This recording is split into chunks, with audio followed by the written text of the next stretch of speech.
Olivia, if you can please lead us when you're ready.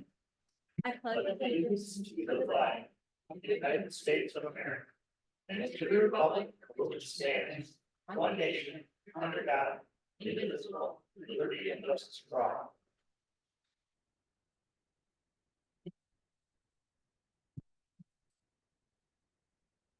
Justin, if you could please call the roll. Yes. Alday, Here. Griffin, Here. Hubbard is absent. Michelle's, Present. Schlaf, Here. Semiphero, Here. Keo, Here. Scheib. Very good, thank you.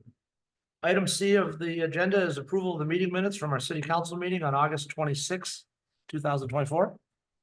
Is there someone who would like to move the minutes, noting that the supplement contained the updated version? I move to approve the minutes with the update in the supplement. Okay, moved by Alday, Second. second by Schlaf. Thank you both. Any further discussion on the minutes? Anything to else? Yeah? Other council members? Second. Minor clarification on page 2. I didn't ask why the concrete work stopped. I asked why the project stopped. There's no concrete on the surface except for the crossings. Okay, we'll note concrete to project. Thank you. Any other comments? Okay, please call the vote to approve the meeting minutes that were shown in the packet in the supplement. With the change from concrete to project on page 2. All right. Alday, Yes. Michelle's, Yes. Schlaf, Yes. Griffin, Yes. Semiphero, Yes. Keo. Yes. Motion carries. Thank you. We are down to prearranged participation. And it is Constitution Week coming up next week. So we have a proclamation to offer, and I believe Sharon Clark is with us. Sharon, are you still here? Yes. Thank you for coming again. If it's okay, I'd like to read the proclamation and then present it to you.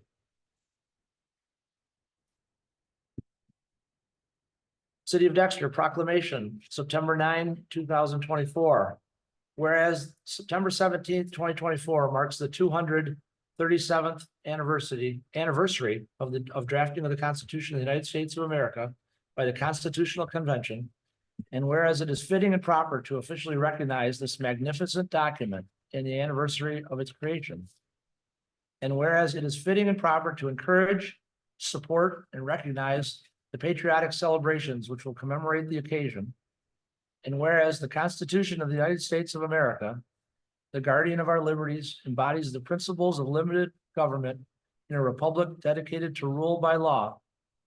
And whereas Public Law 915 guarantees the issuing of a proclamation each year by the President of the United States of America, designating September 17th through the 23rd as Constitution Week.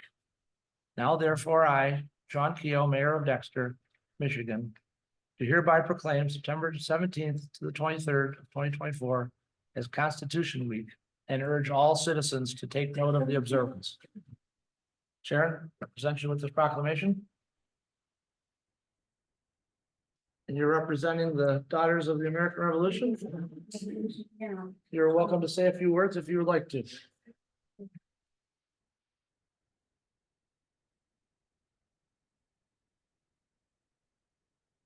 Just a word first about the Daughters of the American Revolution, or DAR as we go by.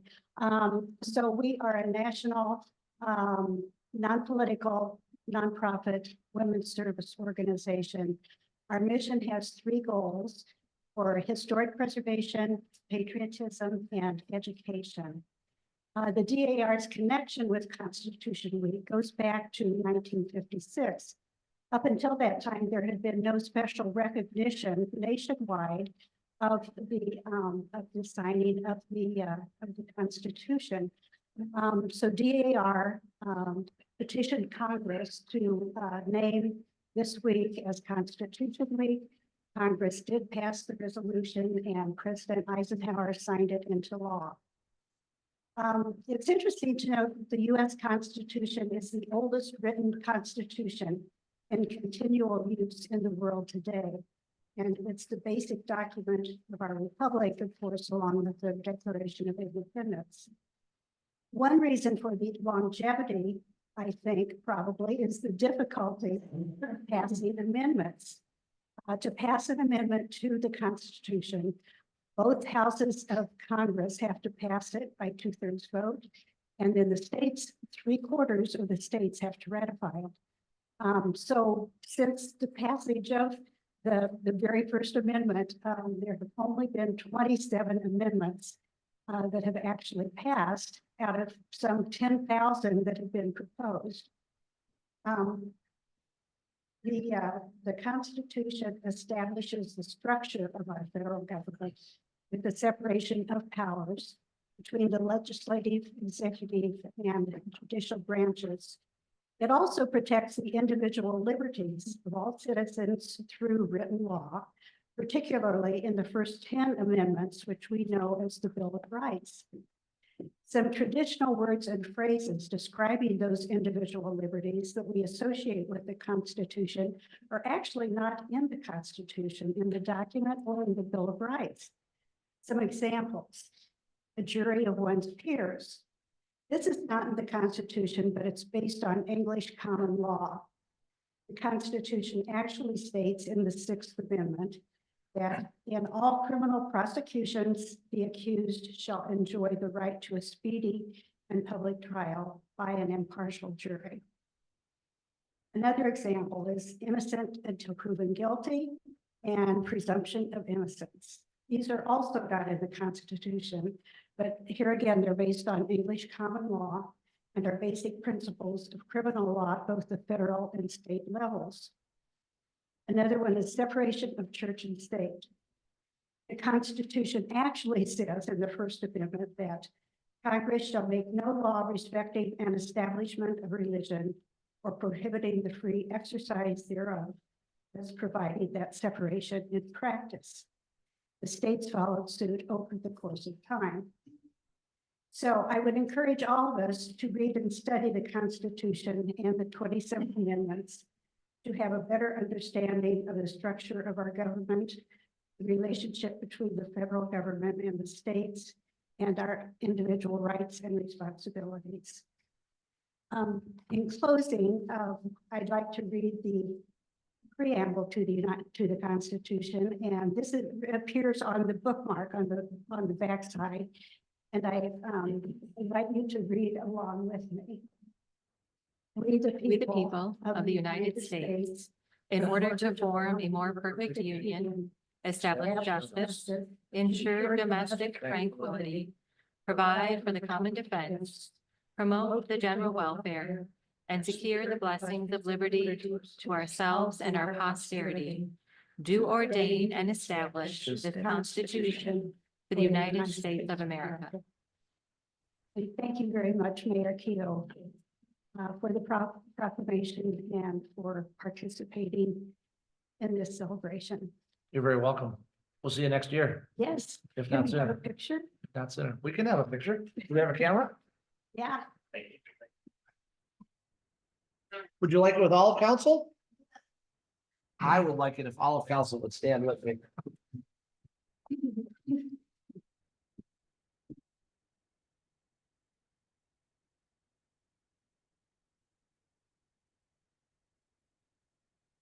Why don't you come around, Sharon? We'll. Yeah, she can squeeze in the middle. Olivia, come on over. Go. Hey, no. There you go.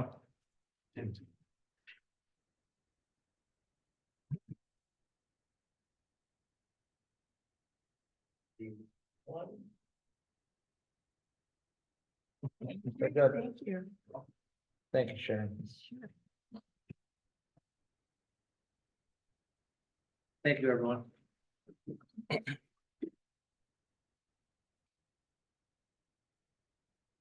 Okay, we have one other item of prearranged participation. Kyle Mazurk, ITC Holdings is here regarding electric transmission line improvements. Welcome, Kyle. Yes.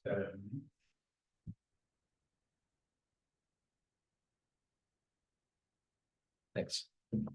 Thank you. Thank you. I already have one.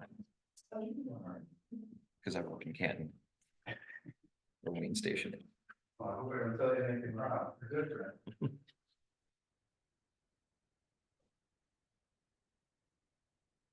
Thank you, everyone. Thanks for having me.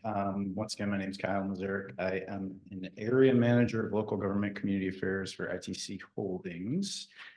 Reason I'm here tonight is just to give you a brief overview of our Majestic Coventry Wayne Reconductor project that we have going on. Not to bury the lead, it's not going to pass through the city boundaries, but it's going to come very close to the West Ridge subdivision. So I think that could potentially generate some costs to City Hall. So wanted to be proactive and reach out to you guys. But in terms of the packets that you have in front of you, on the right-hand side, there is a project profile, just briefly discusses the project.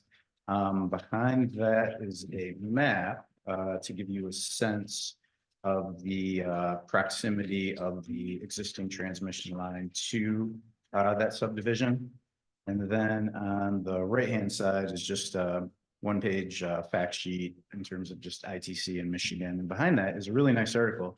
Looks like it's from the Lansing State Journal, but it was actually a free press article from a few weeks back that just explains who ITC is, because I know we're an entity that kind of flies under the radar a little bit, having the transmission assets on the electrical grid relative to the distribution assets, which would be, DTE or consumers.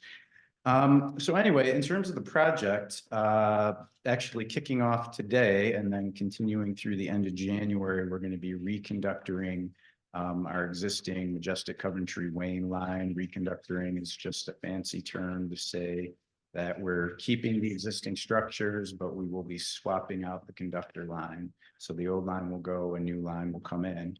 Obviously upgraded lines will be replacing the old lines.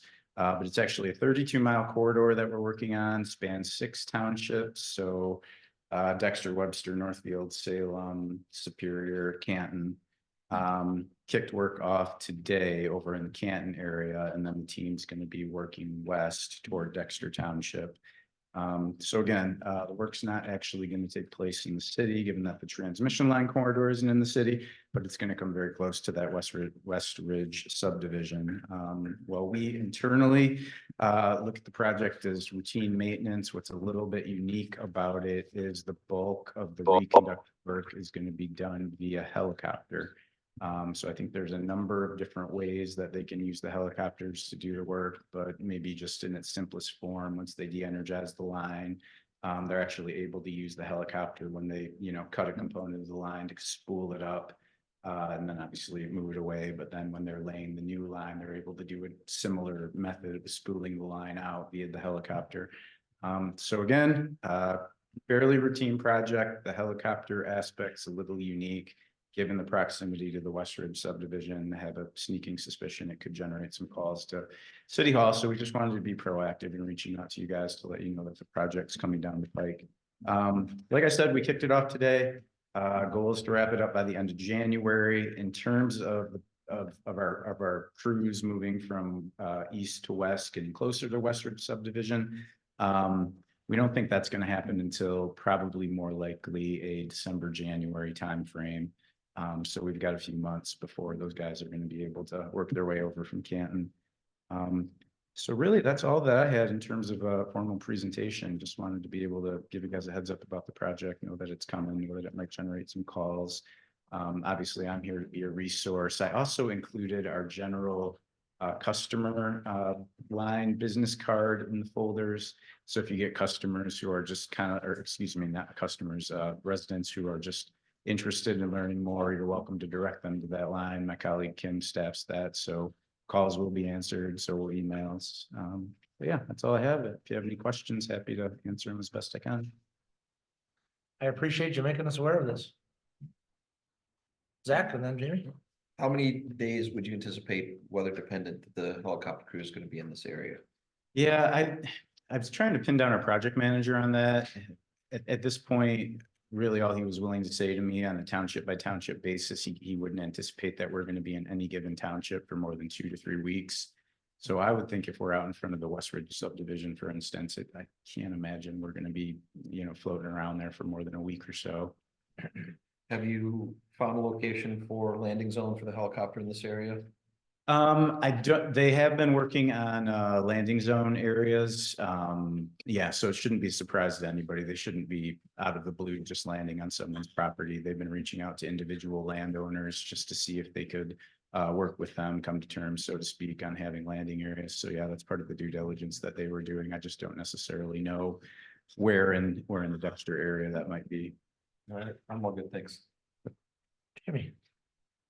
So I think this will run over the border to border trail, which is outside the Dexter city limits. It's the planned closure of that trail while work is happening overhead. Yeah, I also buried the lead in forgetting to say that I live 5 minutes down the road, Webster Township off Troy Road. So yeah, that's funny that you mentioned that. My wife and I are on the border trail, biking or walking probably 2, 3, sometimes 4 times a week. Mhm. So it was about a month ago, I had this light bulb go off and I thought to myself, my gosh, I wonder if we're communicating with the appropriate authorities in terms of the border trail. So my colleague, Kat, actually handles all our permitting. So she was going to reach out to the metro parks when we got a little bit closer to figure out what the contingency plan should be when we get, over to this area in terms of the border to border trail. So I don't know that those details have solidified, but we will be reaching out at the very least to metro parks to make sure that we've got a plan in place for, what's appropriate. Okay. And then I'm guessing this would happen anyways, but Justin, this would be included in an email news update. Yeah, as soon well, as it and makes sense and as, yeah, well, we'll keep in communication with Kyle, so that way, once they are getting close to the area, we can shoot some out to the but then residents. it's- Yeah. Okay. Thank you. That's all.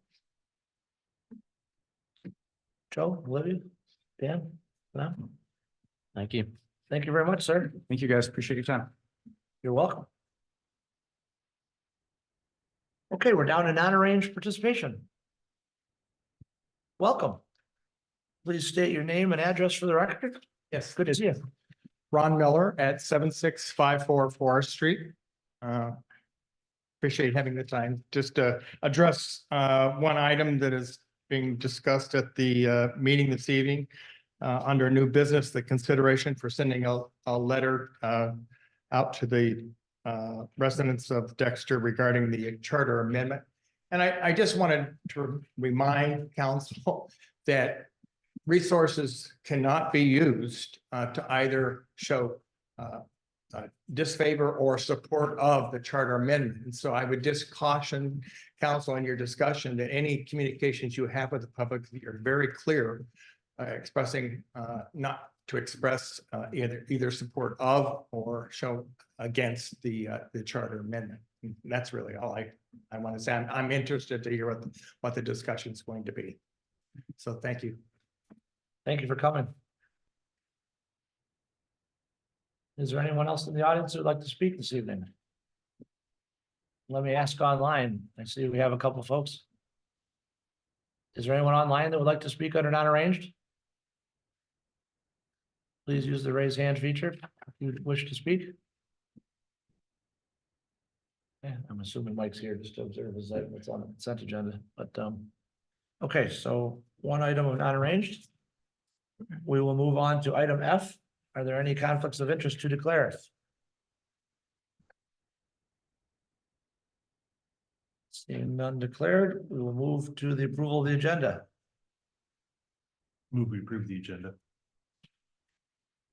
Moved by Senator Farrell. Thanks, Joe. Is there a second? I second. Second by Aldag. Thank you. Any discussion?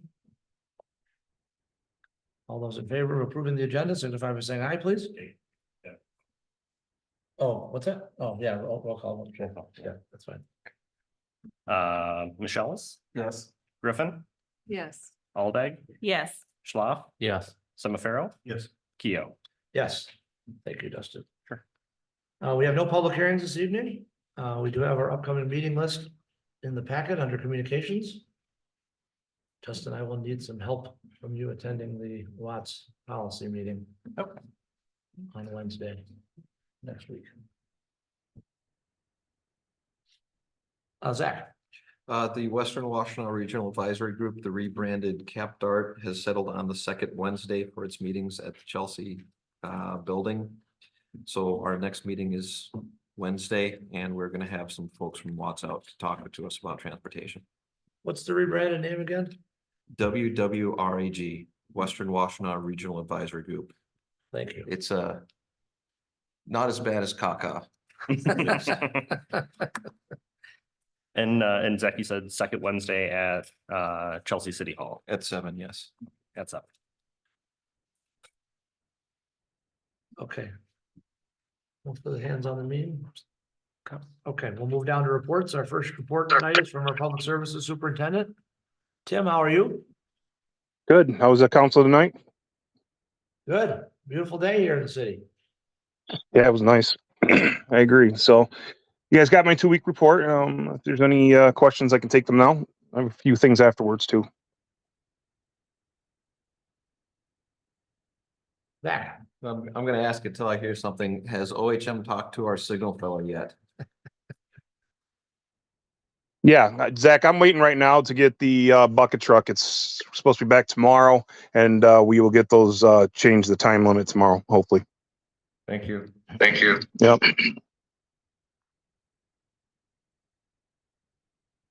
other questions for Tim? Tim, floor is all yours. Okay, yeah, like I said again, the rapid flashing beacons, we're gonna try to take care of that tomorrow. We've had problems. We tried doing it on Friday. Dan couldn't get up there with the ladder that we had, so we got to do the bucket truck. We have a couple people, 3 of them right now going for their CDLs. We also have 2 that completed their forklift training and are now certified. And we have 3 that are signed up for water test coming up in November. So, and the projects, as far as all the road projects and stuff that has been happening, are trying to basically tighten everything up this week and finish everything up, starting with somewhat today and then tomorrow and Wednesday. Tim, maybe you said this at a previous meeting. Are there signs? Pedestrian crossing or crosswalks for the new crosswalk at Forest Baker? Yes, to my knowledge, all the signs have been ordered. Right now, that's one of the things we are waiting on. They're talking about finishing this week. Are the decorative street signs, and I imagine those are part with it. So I can definitely take a look at that tomorrow. But yeah, that should be. Given that's a new crosswalk there, we may want to put some of those safe crossing signs in the middle of the street there. Because it doesn't look the same as the other rapid flashing beacon locations. Yeah, we can do something like that. I just got to double check and see how many we have left. Thank you. Thank you.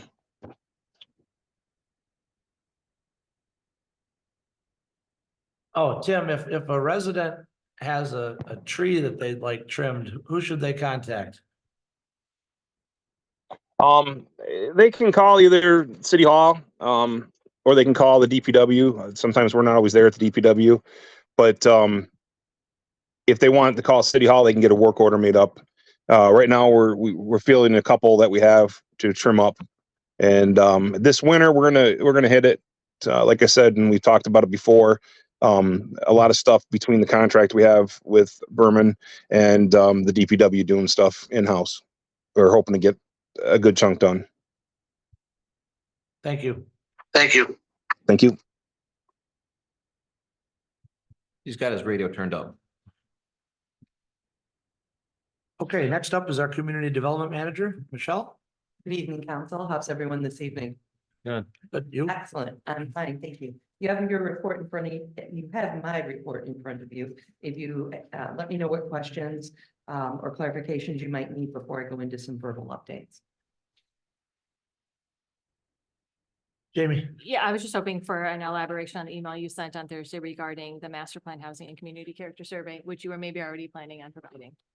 I'm sorry, I didn't catch all of that. I said I was just hoping for an update on the email you sent Thursday afternoon about the master plan housing and community character survey. And I'm guessing you were probably going to provide some We update were- or, I was hoping that we were going to be able to provide you with something to look at. You've got the survey already, so we'd like you to take that and play around with it a little bit, like Megan had said I think it was Megan in her email, maybe it was me. There's so much happening. Take it a few different ways so that you get a full picture of some of those questions that, you know, if you answer this, you're gonna have to answer a few other questions. Just so you've got an understanding of how it's working, what the time element is, and if you've got any suggestions for us where things may need to be cleared up, cleaned up, or even expanded on. We are working on the website to sort of pull everything together as it pertains to this housing, excuse me, amendment. It's under construction. You might have even seen it today, it says under construction. But we're trying to get it all done, and there's just a lot going on to keep interrupting us from it. So all that will continue to get updated, as will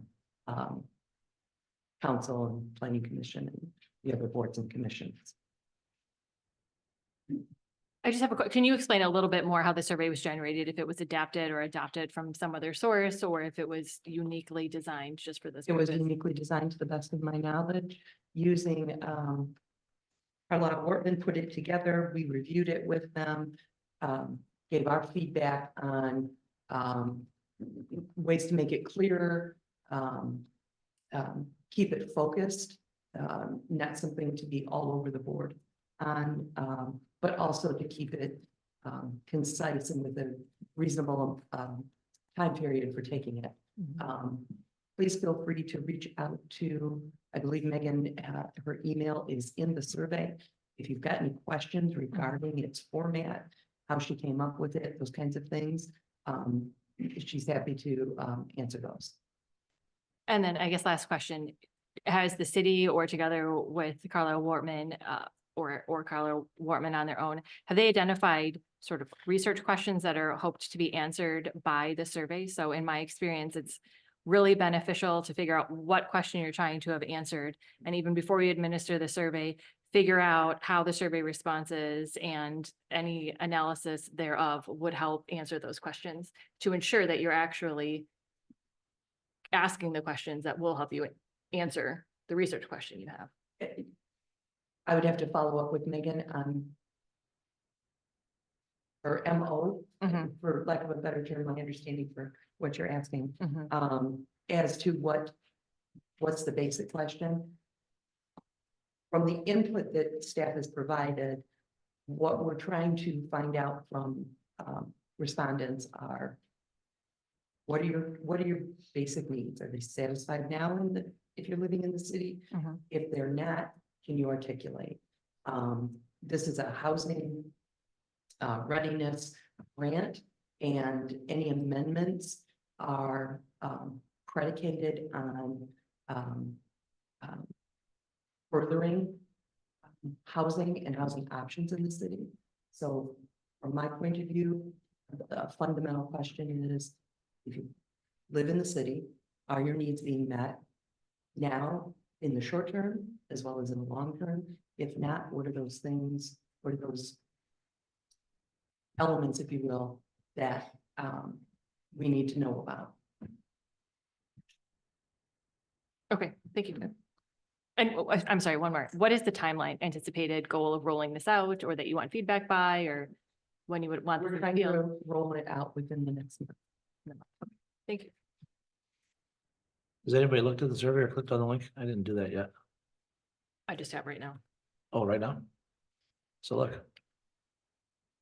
hence my questions, I guess. I just want to know what they're going I for. haven't gotten to it. Yeah, no, I think it's pretty. What I see has some pretty images. Gotcha, okay. If there are any other questions, I'll just give a couple of updates. The business networking breakfast, the RSP reminder went out today to the businesses in the city as well as in the industrial park. Council is always encouraged and welcome to attend. It's a great time to be able to interact. I know that Sean isn't going to be available. So it would really be great if there were a couple of members of council that are able to attend. You're not expected to give a speech or anything like that, other than maybe welcome and let the businesses know we're glad that they're here in our community. But it is a networking event, and so I hope you'll come. Just a quick follow-up on the Dexter Crossing outlot. Planning Commission, as I stated, did postpone it, their action. The applicant is getting their revised plan in this week, so that they can be on the agenda for October. And I received a call today. The developer for the Kentwood project is making final tweaks to their final plan submittal. And that's expected, he anticipates it coming in tomorrow. So that will also be on the October meeting agenda.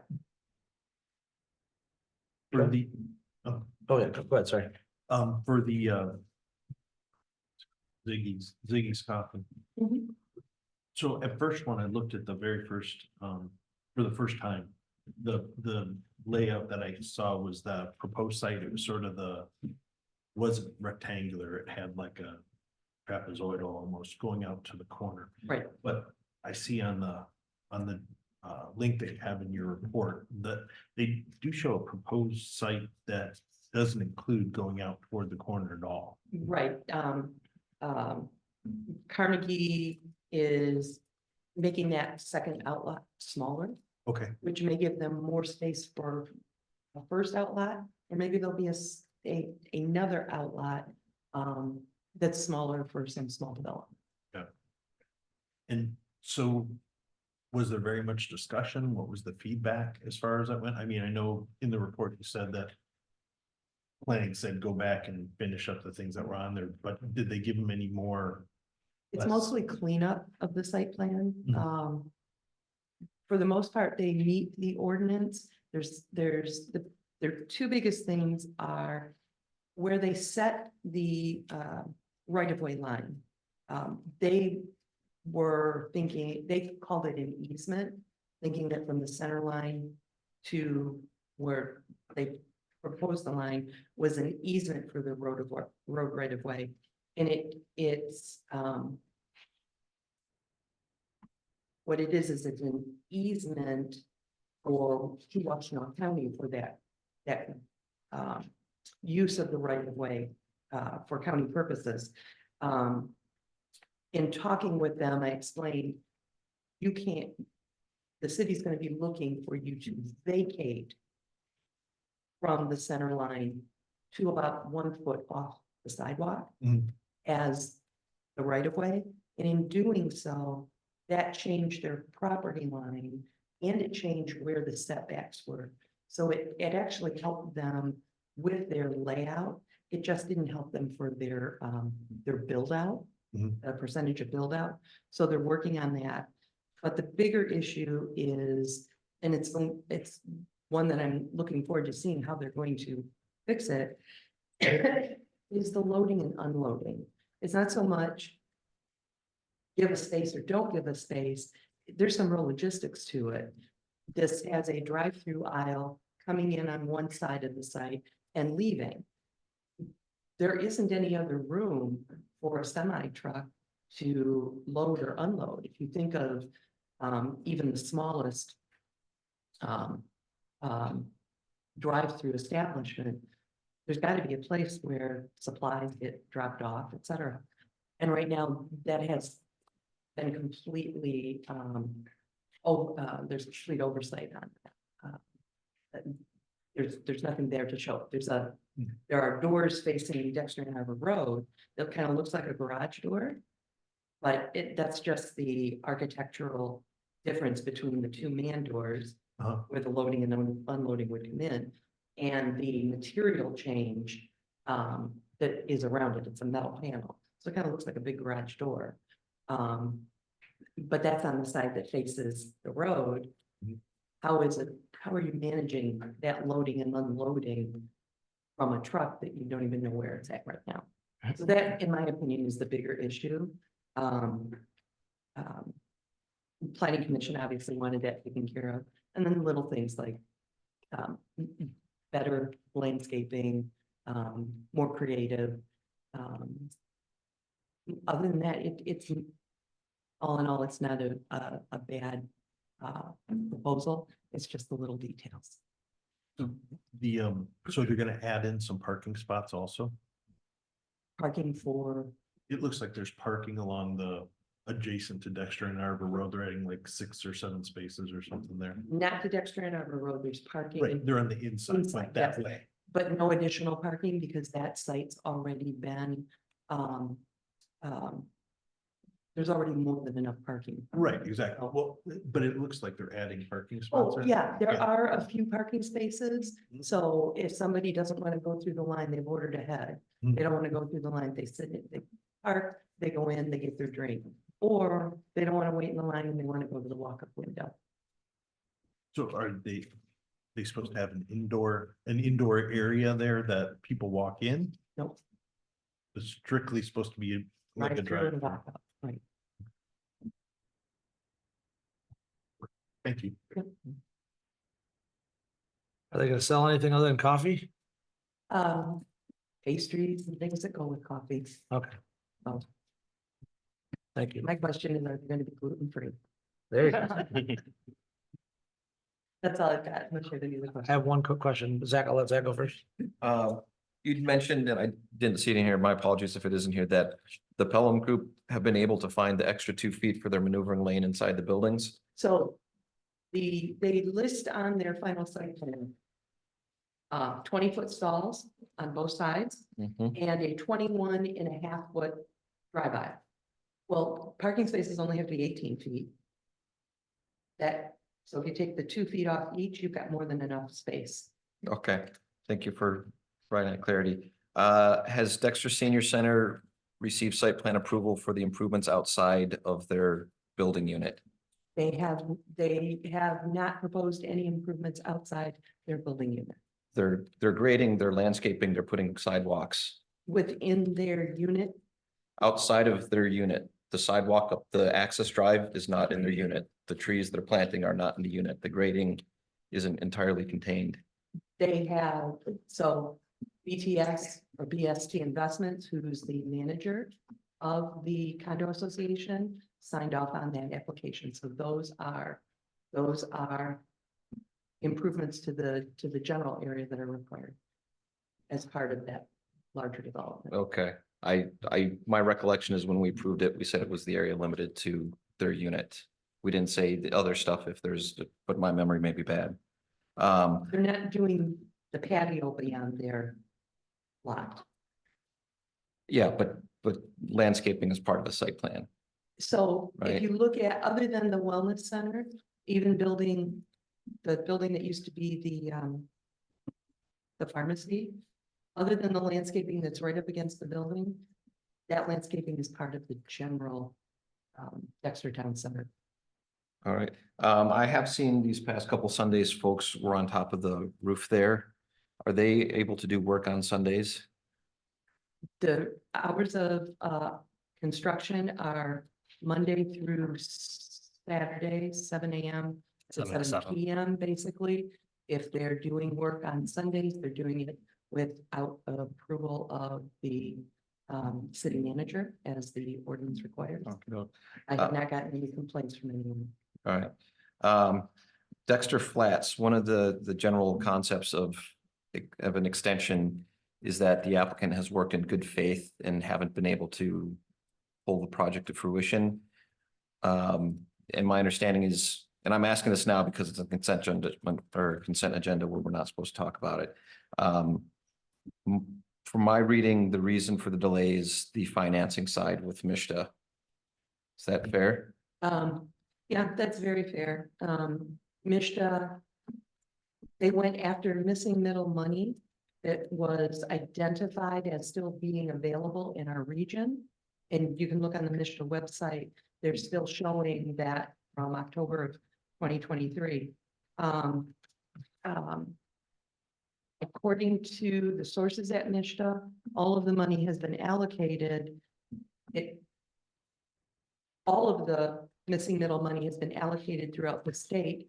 But the allocations that were initially identified for each of the regions didn't necessarily go to that. We have no documentation. I have submitted a FOIA to Mishta to try and get that information. But that money is what they were going for, and supposedly it's been spent. So an extension wouldn't help them with securing money. It will help them in trying to secure other funding through Mishta. Okay, thank you. Michelle, two quick follow-up things. Yes. You recall what the address is of the property that was denied the new porch?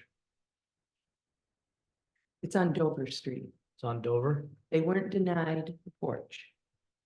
Maybe The I read it. application was Design- denied because we couldn't verify compliance because the applicant would not provide a survey, Okay, a plot plan survey. okay, thank you. You're So welcome. somewhere on Dover.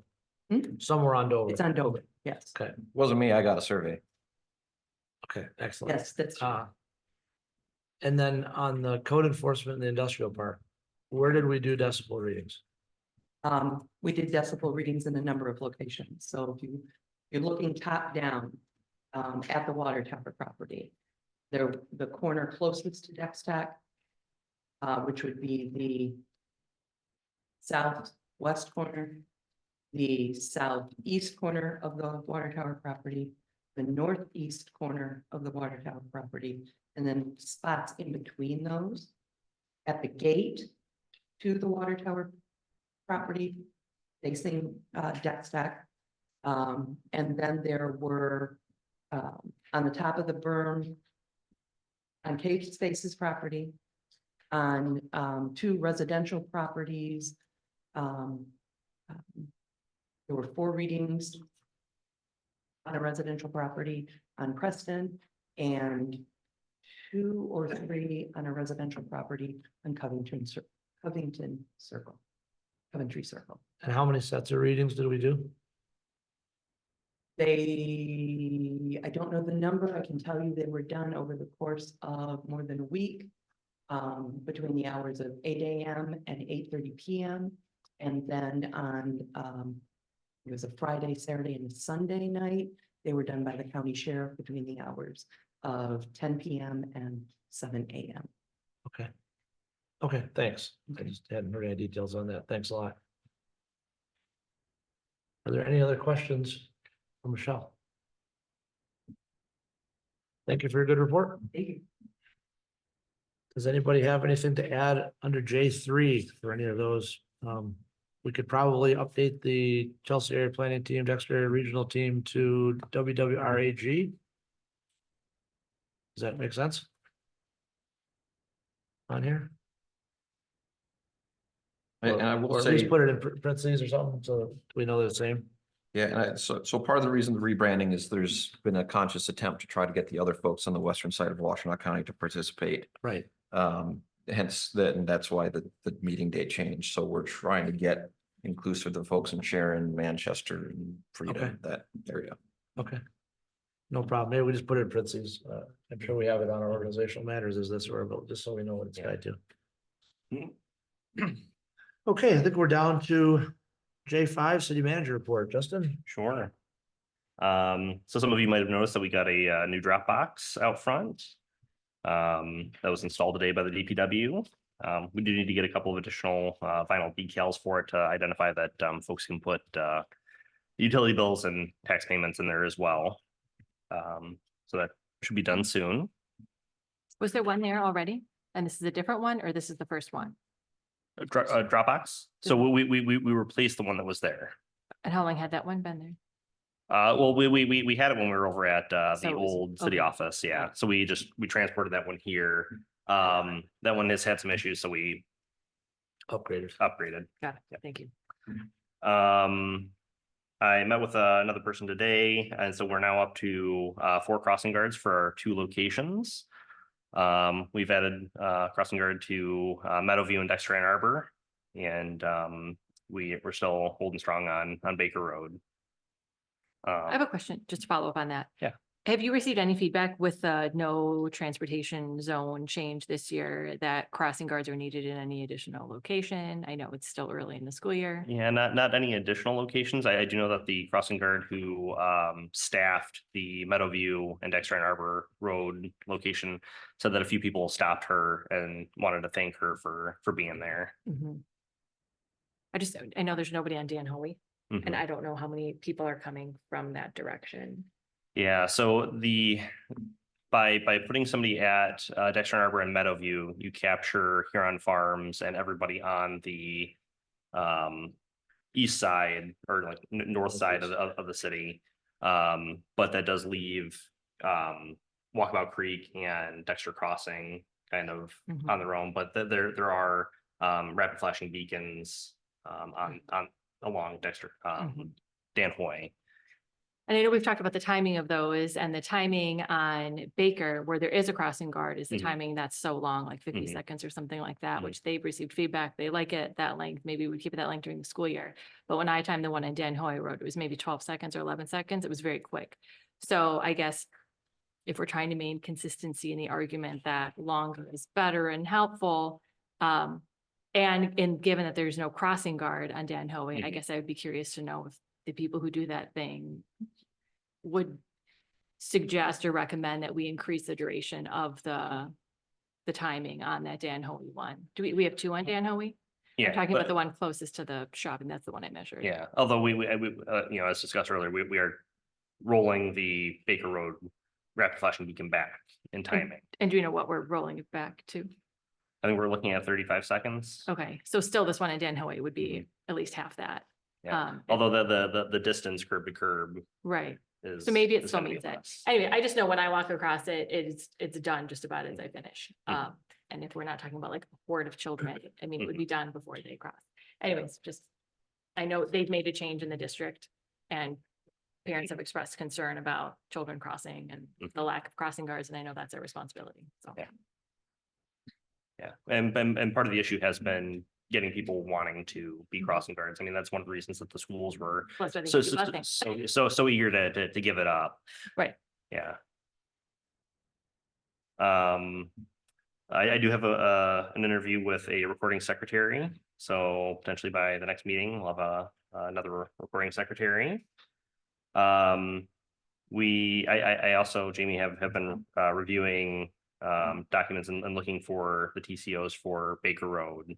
I did find TCOs for the 2-hour parking along Dexter and Arbor, Main, and Broad. So I reached out to OHM to see if we can find the TCO documentation for Baker. That was a question that came up last time. And then we did post the bid for the remainder of the fire station construction today, so that's due at the end of the month. The sheriff has moved in, so they now have 2 offices on the administrative side, and the DAFD is looking at either the end of this week or beginning of next week to relocate to Section 3. So we're getting close. Question about that. Do we need is there any additional security measures in terms of, I mean, I think when you go to the Washington County Sheriff's Office that's on Mhm. Z, you can't just walk right in. So have they asked or requested, or are we So accommodating any so additional- there's badge security on all the front doors in this wing.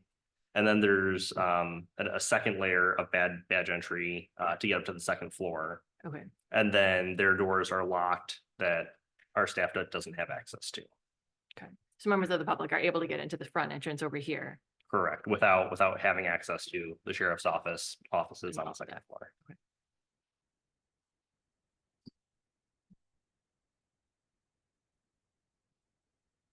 Oh, yeah. Do you have an update on the revenue cost analysis related to the potential annexation? Yeah, so Marie, I was working with Marie, and Marie was able to get me numbers this week. And OHM said that they would likely be able to have numbers to me later this week. So we potentially could have a discussion at the next meeting, or one of the meetings in October. Okay.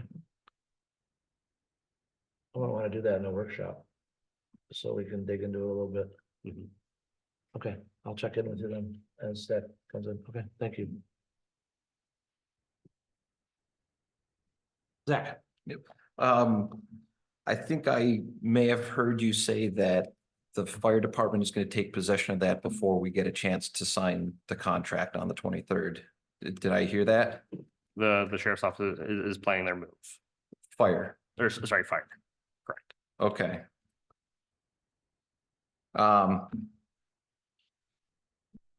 The rapid flashing beacons there, I recall OHM telling us that the guidance was those have to be at least 100 feet back from an intersection to prevent folks from making turning movements, not seeing it. Is that guidance changed?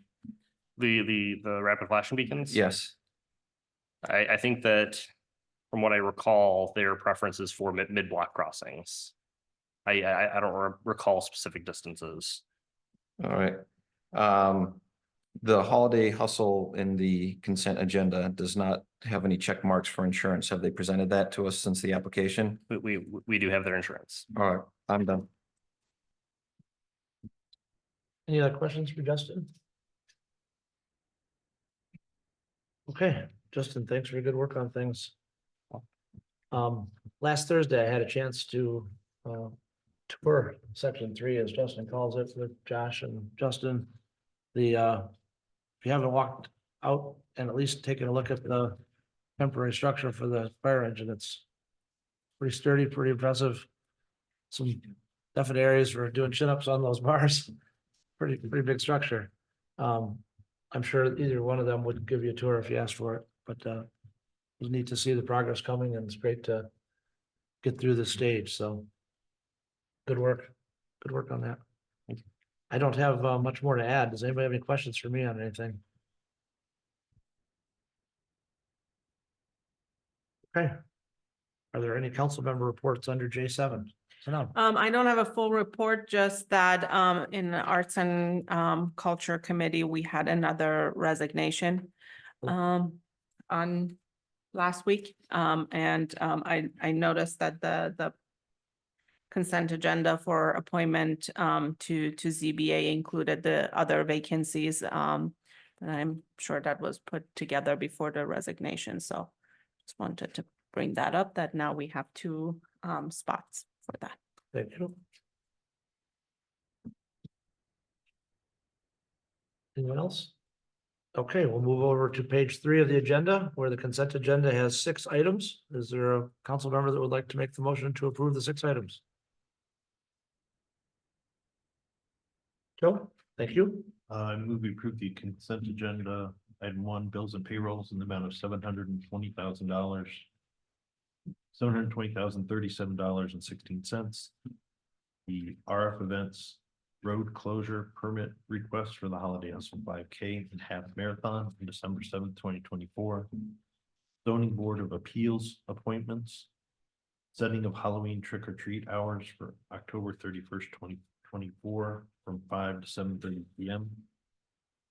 The extension of Mill Creek Flats preliminary PUD plan and the award of leaf machine repair services from Right Tech for an amount not to exceed $5,753.05. Thank you, Joe. Is there a second? I'll second. Thank you, Dan. Justin, when you're ready, please call the vote to approve the consent agenda. All right. Griffin, No. Semifarrow, Yes. Schlaf, Yes. Michelle's, No. Aldag, Yes. Keo. Yes. Motion carries. Thank you. We have no unfinished business. So we'll move down to our first new business item, which is discussion of the DAFD lease agreement for use of section 3 of City Hall at 3515 Broad. Justin, I'll let you lead this. Sure. So, City Attorney Munzel, put together a, draft lease agreement, that incorporated elements of, the other townships, leases with the AFD. But, added some things that he thought, might be relevant or, important things for us to pay attention to. Wanted to provide this in discussion format for city council before bringing it back for consideration, to get council's thoughts and feedback. Knowing that DAFD is looking to move in sooner rather than later. And we'll also need to get this approved by DAFD board. So, I know you sent it over to the chief. Mhm. Have we had any feedback yet, or? Chief did have a chance to review it over the weekend and sent feedback this morning. I haven't had a chance to digest his feedback yet. So I can't really comment on what, Okay. Okay, well then, What thought maybe you had. council can address areas of it that you either like or don't like, or think should be different, or is there anything that, anybody have any first reaction to the draft lease? Zach, I know you mentioned both at the DAFD meeting and here, that we should have one. And I know Justin's taken that and worked with Scott Menzel, who's here, our attorney is in the audience. Anybody has any questions for Scott? Could certainly get him involved. Zach? Yeah, I can throw out a bunch of stuff. I'll take the lead back. The interlocal agreement uses two different terms of art for the different facilities. One is substation, the other is main station. Ours is the main station, but this frequently says fire substation. Should that be corrected to say main station or temporary main station? I think we'd have to look at the interlocal, but I think the interlocal specifically addresses 8140 as the main station. So to call 3515 the main station, 3515 is an 8140. All right, one contradiction between recital E and premises 1. E says that the tenant will construct the temporary fire substation. 1 says that the landlord constructed the temporary garage. To my understanding, the DFD has not done any construction as part of this. Document ought to be internally consistent. Under rent, if this is a month to month, should we not be billing them monthly as opposed to waiting to the end of the year? So the current arrangement with DAFD is that we've been billing them annually. We can bill them monthly, but I think that's more administrative hassle than might be necessary for the relationship that we have. When I guess the question is, we don't know how the utilities are gonna go up when they're here. So if we base it on what it was last year, we're gonna likely be undercharging them for their impact. Currently it is a perpetual license, so it makes sense to do it once a year. Just on that fact. How long have we been in here? March of last year, So we have over a year's worth of data, right? we do. So, and we could do comparative. Some type of comparative utility billing, just March to March or month to month from what it was when we were here without them, and assign the difference or some reasonable difference or whatever. Yep. Are there cooking facilities in the facility? I don't believe so. Not the one that I noticed. They can't make food? Okay. I think they were discussing like having a grill outside. Okay, I raised the question because most firefighting stations burn down when they're cooking a meal and the alarm goes off. And there's mechanisms that the alarm goes off, all the appliances shut down. We ought to document if they're gonna be grilling outside that we want a distance from the building or some sort of similar shut off. So they don't burn the building down. Are there sprinklers in the sleeping quarters? Yes. Okay. I'll throw this question out to our council. With this contract, if it's, as it's currently structured, who's responsible for paying if the temporary structure takes out a fire truck? There's a 60 mile per hour straight wind, the thing comes down and destroys the fire truck. With what we've got here, do we pay, do they pay? Do we slug it out in court? Insurance pays.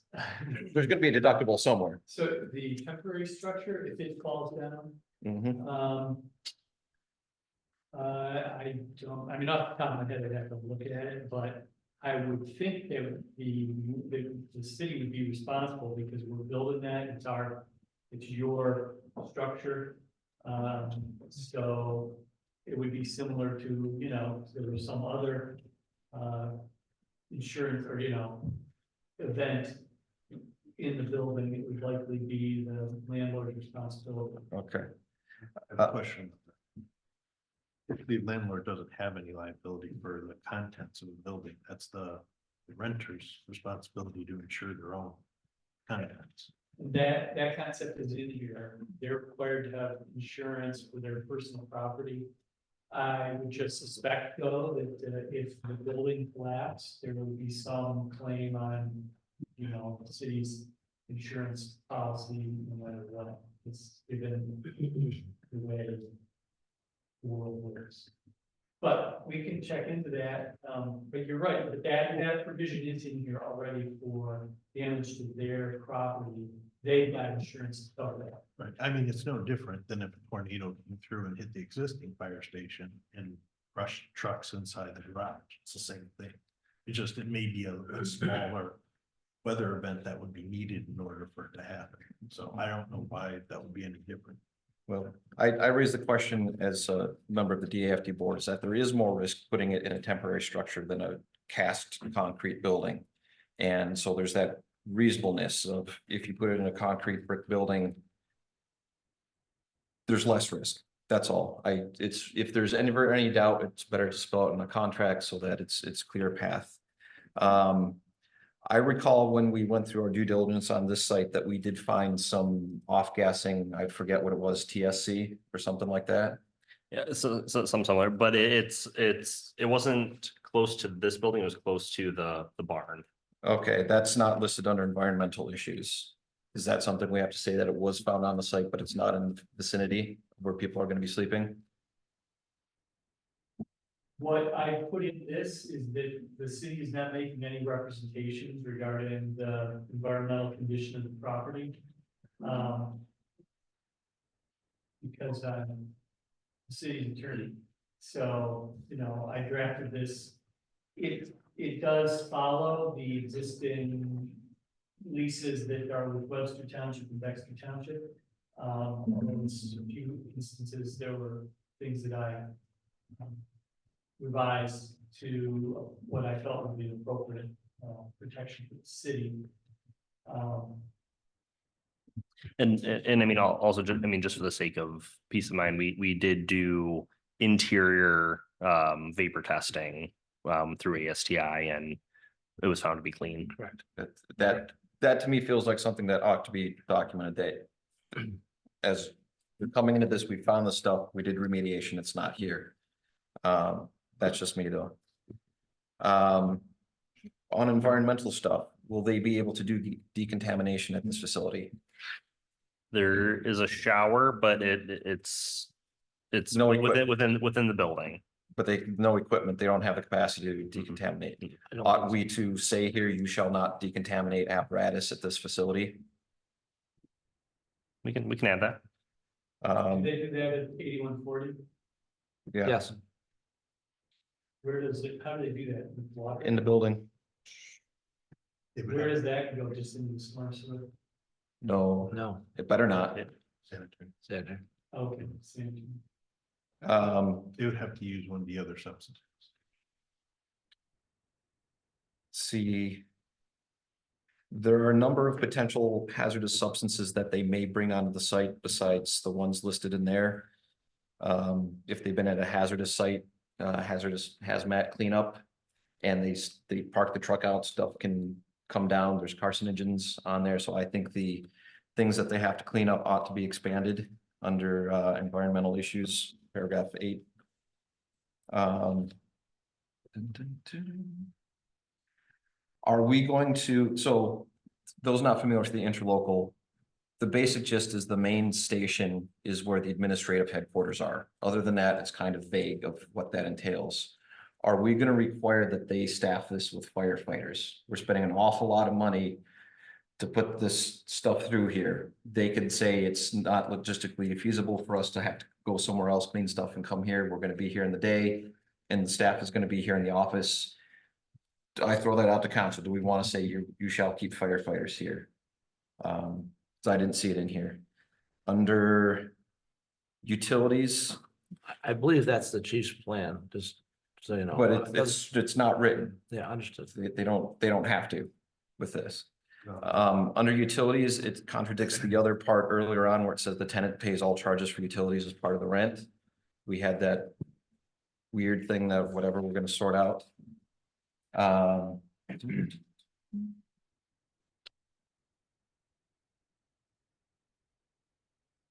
That's all I have. Oh, election parking.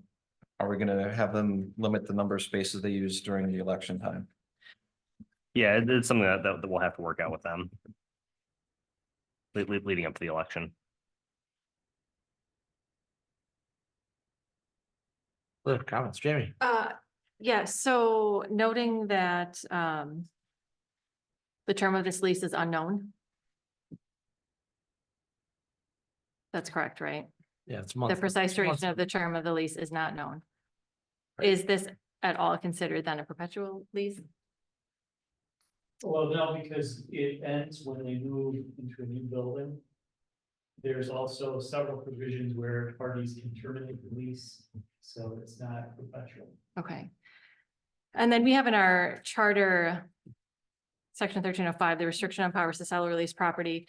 The transfer or assignment of any agreement or contract for the renting or leasing of public property, excluding personal property and equipment, may be made only upon approval of the council, but approval of such transfer shall not be subject to referendum as long as the term of the lease is for a maximum period of 3 years. To what extent does that provision apply to this, given that the duration of the lease is unknown? We can put a cap on it. Just don't put a cap in, don't do that. Sorry. Just making you aware. Yeah, no, I mean, I would say that given that the parties do not expect for this to be that lengthy of a lease, that in practical application, the charter language would not be an impediment to moving forward. There could be, you know, as Justin said, we can put an end date in the lease. But also, again, there are provisions in here for either party to terminate it on 90 days, basically. If there's 90 days to renegotiate, and then there's a time to renegotiate, and if you don't reach an agreement, then you terminate.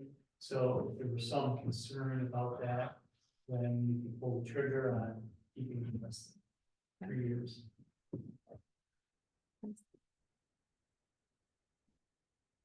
All set? I'm good, yep. Okay, Joe? With respect to the wording in the charter about the 3-year limit on leasing of property, the DFD interlocal was signed in 1985 or 84, somewhere in that time frame. Being that all the contracts of the village passed to the city, and I believe that's in the charter also. It is. Wouldn't that supersede any requirement that came in with the charter as far as limiting it? Because we've leased that station to the DFD for 70 years.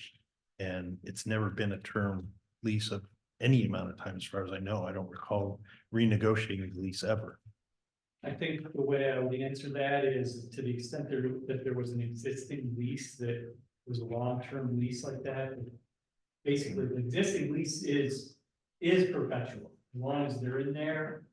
They're Well, in the lease, so It's not even like it's an agreement, right? And the agreement says you will have the main station in Dexter.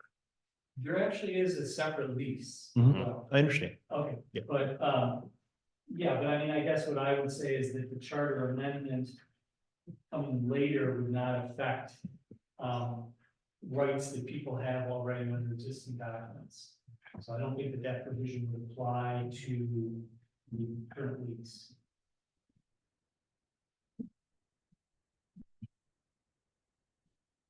Zach, But two more popped up. Are they going to have access to the basement in that third wing? That's the current plan. And is it blocked off from the rest of our side? It is not currently, but we can lock doors. Probably want to have control of our space. Do either of the spaces where they might park vehicles have vehicle exhaust systems? There is,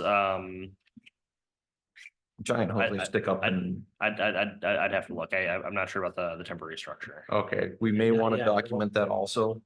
As a notice that this doesn't have thing that a permanent facility generally has.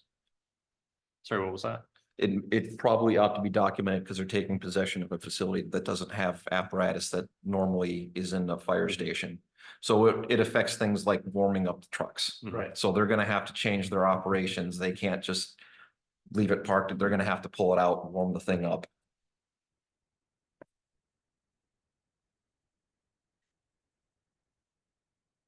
yeah, or at the very least, open the big door.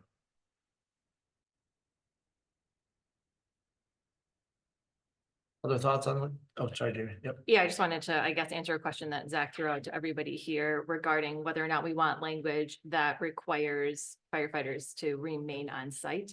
I would be in favor of language to that effect, given that the whole justification for doing the temporary apparatus here was to keep firefighters in the city of Dexter. So understanding maybe there's been a verbal agreement, I think we would need that in writing.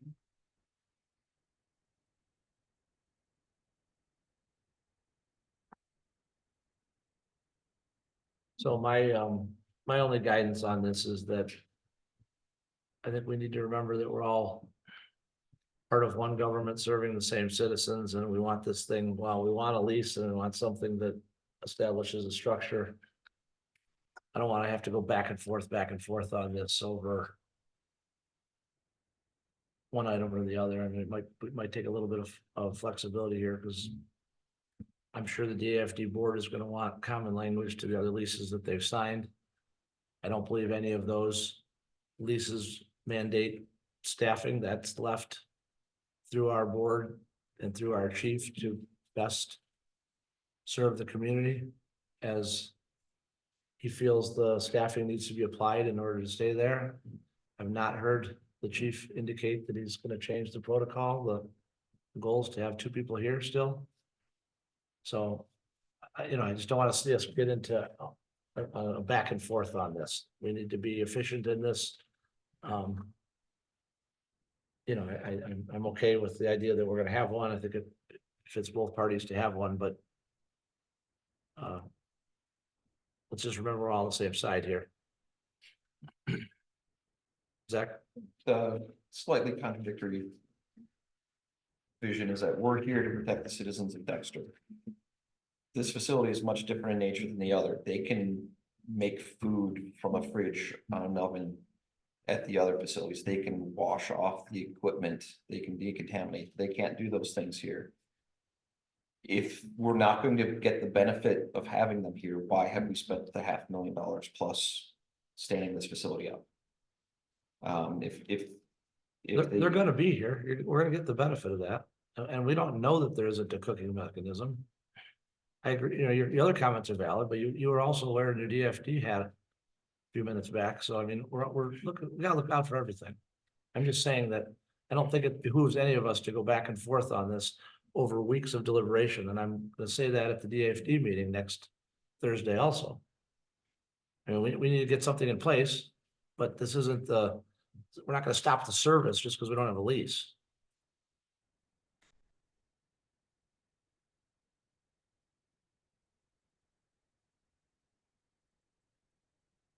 At least that's my opinion.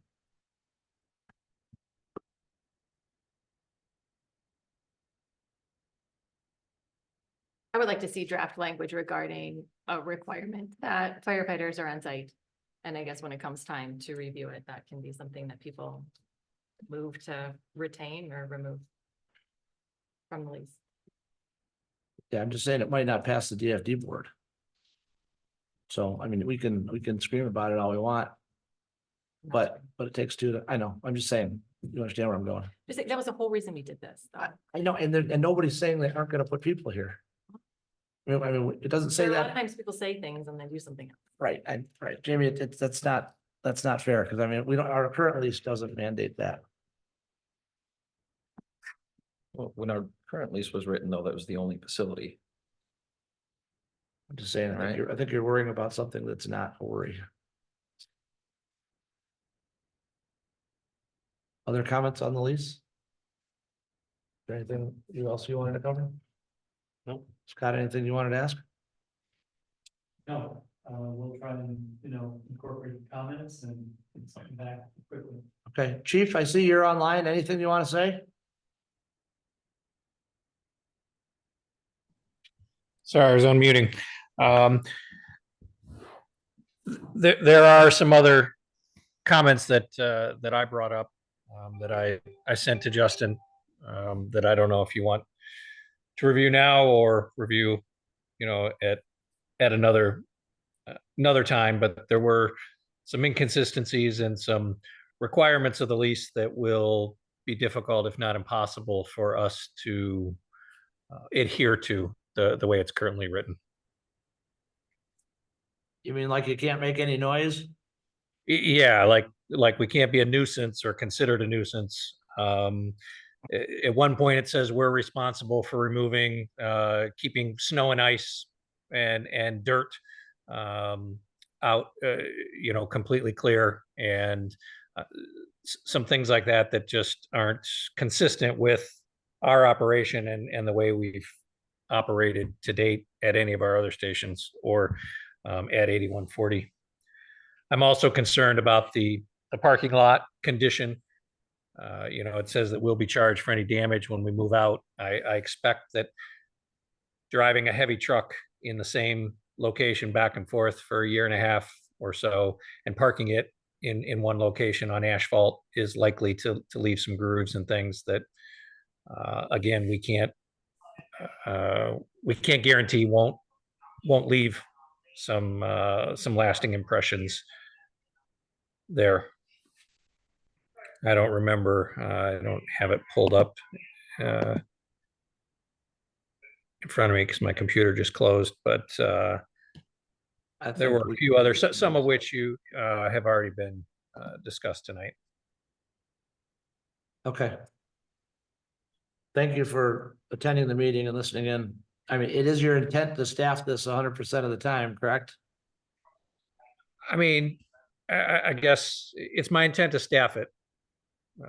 100% is, a high bar, whether it's one or two people, operational needs change and, the majority of our equipment is elsewhere. So there may be times when the operations dictate something else, but it is my intention absolutely that we will use this as a staffed fire station. But I wouldn't be comfortable signing anything that had a number of firefighters or had a percentage of time in which that staffing had to be there, just because some things are dynamic. But absolutely, Yeah. we've gone to great lengths to modify our operation to make it fit into the facilities that are available. Yeah, understood. I meant under normal operation, though, a normal day would have at least somebody here in the city. If they Yes. get called on a run, I understand that means they're not here. Right. Oh, yeah, but there are times where we're training and meeting and we're at different stations and things. So Of course. that's where, but yeah, the normal operational plan is that there will be a truck and someone to drive the truck here. I also have some concerns that the parking lot's not level, and I didn't realize that until the building got erected. And I don't know if you've gone out since they put the overhead door in. It's flush on one side and there's about a 4-inch gap on the other side. So I have a concern about water coming in, animals coming in, and how that's really going to seal, especially in the adverse weather conditions. But, so there are some things we have to just figure out operationally on how best to manage. Okay, we will work through all of those. Thank you for attending this evening. You're welcome. Okay, Jamie? I have a question. Yeah. What kind of truck is being maintained on site or planned to be here? I believe it's an engine. An engine, or just what kind of Sure. truck is planned to be here? I believe it's a full engine. Yeah, it's a engine Yeah. pumper. Could I ask the chief a couple more questions? Sure, yeah. So switching gears from the temporary fire station to the latest plans for the new fire station. If you're able to recall, chief, it's been just a while since I reviewed the plans. I'm gonna read a couple of descriptors, and if you could tell me if they apply to the design of the new station or not, that would be helpful. So based on the current design, does the proposed new station increase operational capacity of the DAFD out of the Dexter City Fire Facility? Yes, Does it expand apparatus bay to meet modern standards, including vehicle clearance? yes, Does it allow for larger firefighting vehicles? yes, Does it provide space for equipment maintenance and preparedness activities? we certainly have lost some storage and some maintenance work area, but when you say, does it provide, there is some space allocated to that, yes. Is it less than what you have currently? The Yes. maintenance aspect of it, it's less. Does it provide space for fire gear maintenance, decontamination, and hose storage? Yes, Does it provide code compliant dorm area for firefighters? yes, And does it create office space for record keeping and office staff? yes. Okay, thank you. Any other comments or questions? Thank you for reading through that. Good job getting that up. Good work on it, Scott. Thank you. I'll move on to M2. Consideration of sending a letter to city residents with information regarding the City of Dexter Charter Amendment proposal on the November general election ballot. Mr. Semifarrow, you had asked for this to be on the agenda. Yep, I would like to make a motion to that the city send a letter to residents with information regarding the charter amendment proposal. And with information, including some information that I'm passing out now. Which includes, wording of the ballot, what areas affected by the ballot, and what the effect might be on the areas that are included or affected by the ballot. So this is your motion of what to send out? Yeah. Okay, let's give everybody a chance to read it.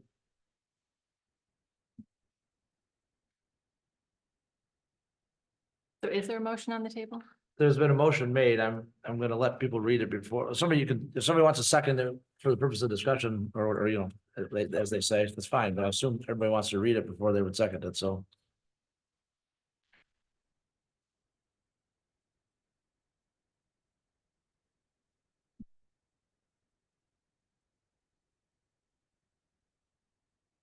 We need to take a vote to like permit this information from being considered at this meeting.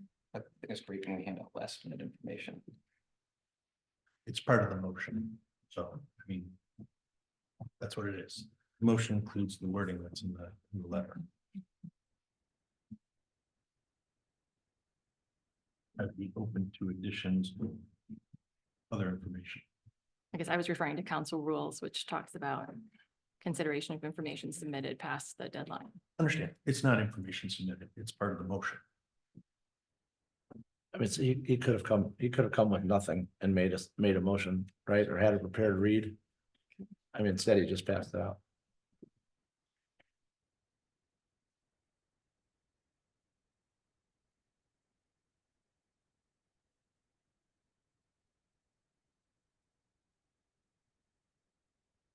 Okay, is there a second? Or has everybody had a chance to read it?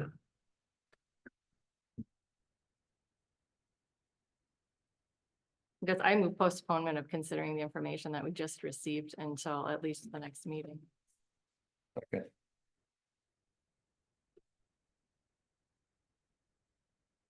Okay, so a motion to postpone by Jamie. Postpone to the next meeting. Second by Zach, was it? Yep. Okay, discussion on the postponement. Sam? If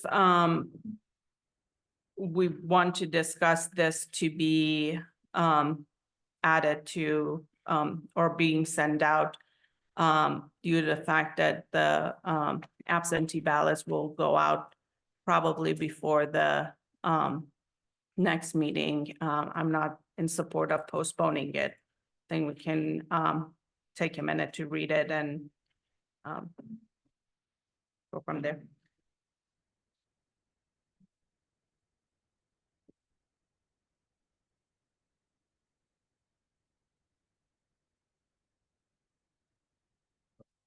Yes, Jill. Oh, sorry, Zach, sorry, I apologize, I was reading. So there is. One needs to be very careful as a government using money to talk about election stuff. As I read 2 and 3. Those are meant to frighten folks. We don't know what could happen.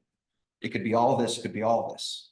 Point of order. Are we talking about the postponement or are We're we talking- talking about the motion? I'm talking about why it's important to postpone so that legal counsel can review this so that we don't get in a pinch for using public funds for advocating one way or the other on a The chart. contents of the motion are not up for debate right now. You wanted to postpone it. It's about postponement. Well, I want to postpone it so we don't get language, so we don't run afoul of state acts.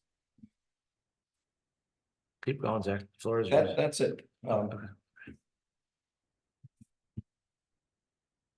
If we're spending public money to talk about election, it ought to be reviewed by council and make sure that it's content neutral and factual.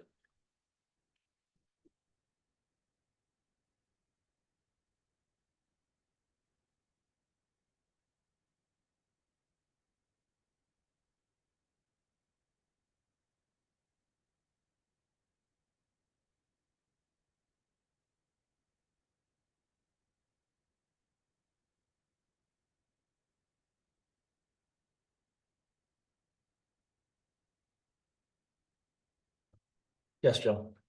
Just on the postponement, I don't see that there's anything here that's that equal of a discussion that we can't have a discussion tonight and make a decision about it, so.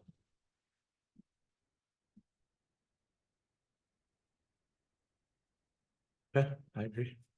Jamie? Yeah, I mean, I would appreciate it. I mean, we have counsel here right now. If we're able to consider this on the fly, I would expect him to be able to consider our questions on the fly. The statement made here is that the bounding is incomplete. If you pull up Washtenaw, map Washtenaw GIS, I'd be curious to get council's interpretation as to whether or not that statement is accurate. Good question. Are we gonna So we're debating. debate the motion or not? I'm trying to get. It's, Having an answer to that is relevant to whether or not we need to postpone. Well, then let's talk about the motion before we decide that we want to postpone it. You were the one who made the motion to postpone before we even discussed it. Council is here. We're paying for him to be here. You sprung this on us. See I what he made has to the say. motion. That's not spring, so we made a motion. I know you don't like it, but that doesn't mean that I'm springing. I don't know. It's up to you to decide what I can or cannot talk about right now. I think that's up to the chair. If that. yeah, I'm just not gonna interrupt anybody while you're going back and forth. Well, I don't want to go back and forth, I- but to keeping told that I can't talk about what is relevant. All Because he of it, doesn't like it. all of it is relevant. Yes, All of it is relevant. The city attorney is here. The actionable motion, though, is whether or not to postpone. So the question, we're not gonna get the questions answered from the city attorney when we're deciding whether to talk about it today or talk about it 3 weeks from now.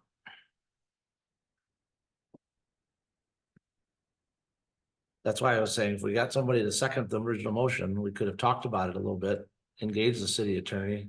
And then if it makes a motion, if it makes sense to postpone, somebody can make the motion to postpone, but the motion to postpone trumps the motion that was made that wasn't even seconded. I guess I would, So there's not even official motion on the table. There was a motion presented. But there is a motion to postpone. and then So discussion as to whether or not. we need to vote. my advice would be to pull that. See if there's a second. If there's no second, then it fails. There was a second. I didn't write down who that was. In the main motion.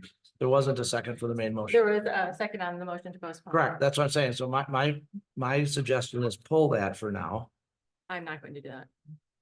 Okay, then I'm gonna just go right to it. I'm gonna call the vote to postpone. Motion to postpone is not in order if you don't have a motion to postpone. I don't know what we're postponing. There wasn't a Well, second. they're postponing the item, Joe. They're postponing the item. Okay. Postponing the item. Okay, so I'm gonna call the vote. Or I'm gonna ask Justin to call the vote to postpone. A yes vote would mean we postpone it to the next meeting. No vote obviously means it's still on the table tonight.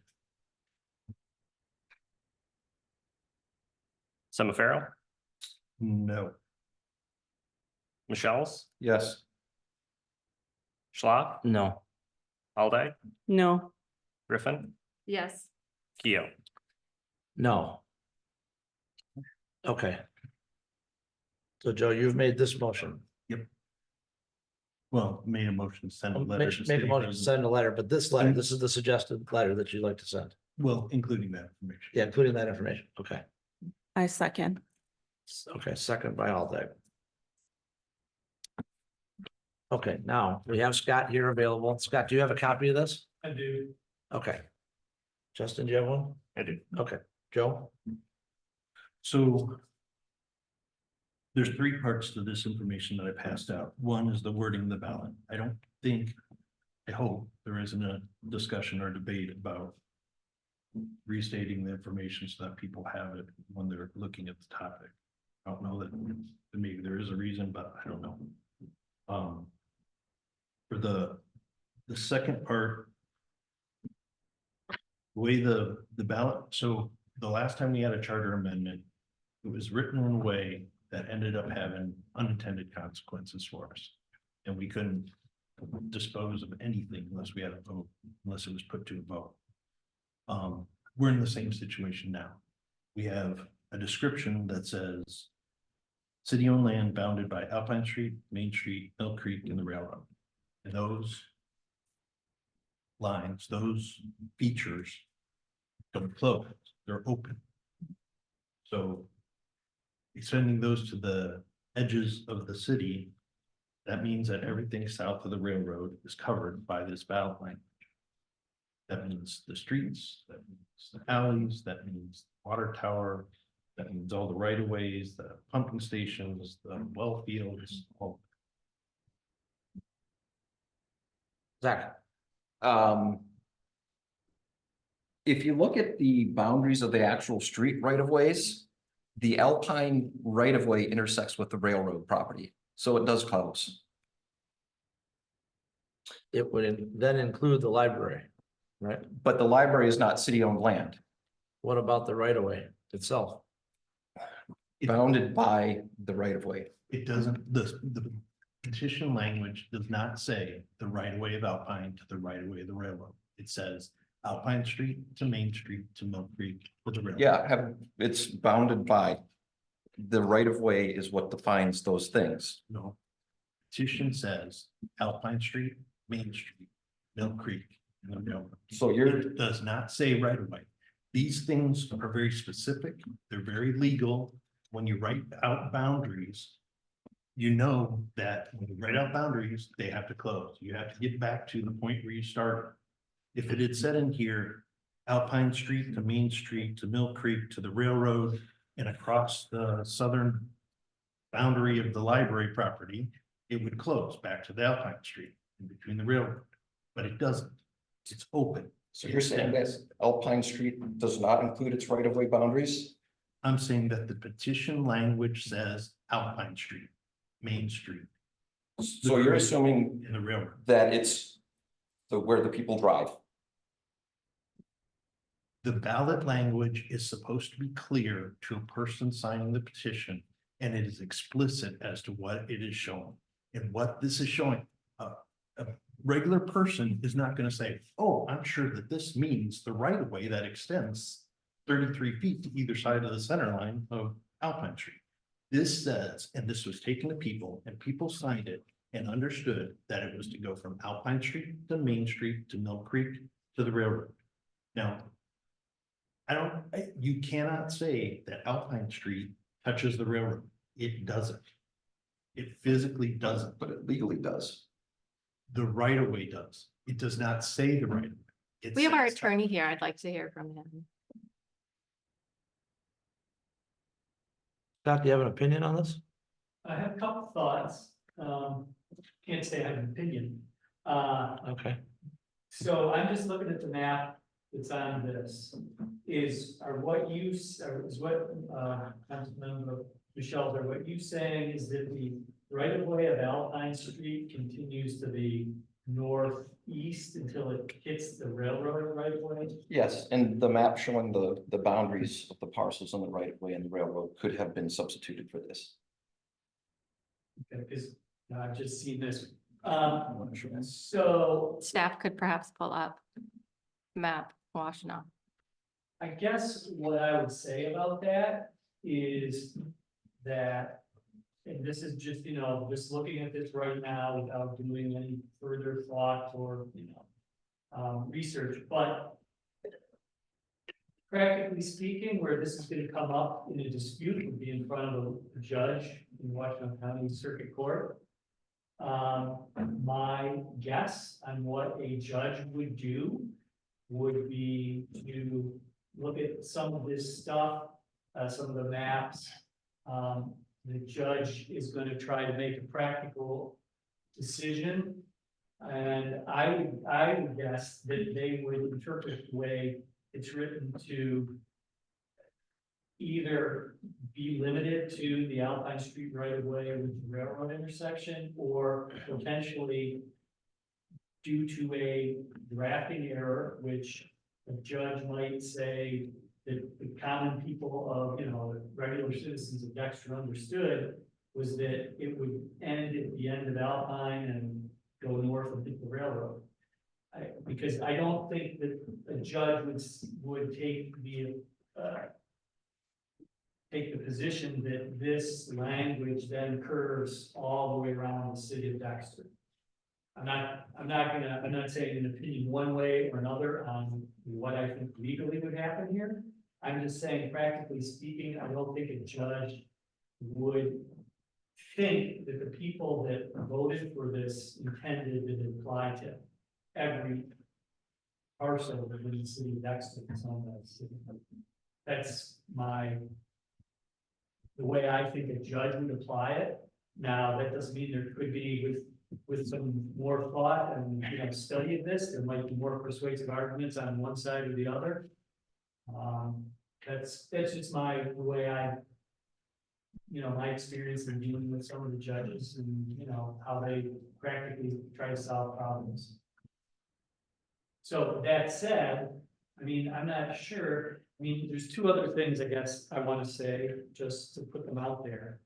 The statute talks about what kind of information is permitted, which is MCL 169.257, and section 1B. It says that the public bodies can issue or disseminate factual information concerning issues relevant to the function of the public body. So clearly, you're entitled to send out some information, but of course, it has to be factual. And, that's not to say any of this stuff is not factual. But that's basically what is required under the statute. I have not had time to look into this next comment, but I'm gonna put it out there because it's in the statute. The statute in section 2, 169.257(2) says that the public body shall not, during the period 60 days before an election, in which a local ballot question appears on the ballot, use public funds and resources for communication by means of radio, television, mass mailing, pre-recorded television message if that communication references a local ballot question and is targeted to the relevant electorate where the local ballot question appears on the ballot. You know, this just came in this afternoon, so, you know, Justin and I haven't really had a chance to talk much about this. But I haven't found anything that gives me any further guidance in the language of that statute. But it raises the question in my mind, we're already 60 days out. You're saying we can't send it out regardless? I'm saying the statute appears to say that. I haven't had a chance to look except for, No, I understand. If that's the case, then that's the case. right, so, like I said, I have not been able to dig into whether that applies, but it certainly seems on its face that it would apply, in which case I don't even know that, if that applies, you can't send anything out even today, even if you adopt it, So it's moot then. right? Okay. But that said, you know, happy to report tomorrow on what I find about whether I'm confirming that this really does. Or with it, anything come from the city council. Well, if that's the case, you know, I would agree with the postponement and let you look at the stuff. So you can make sure we understand the rules.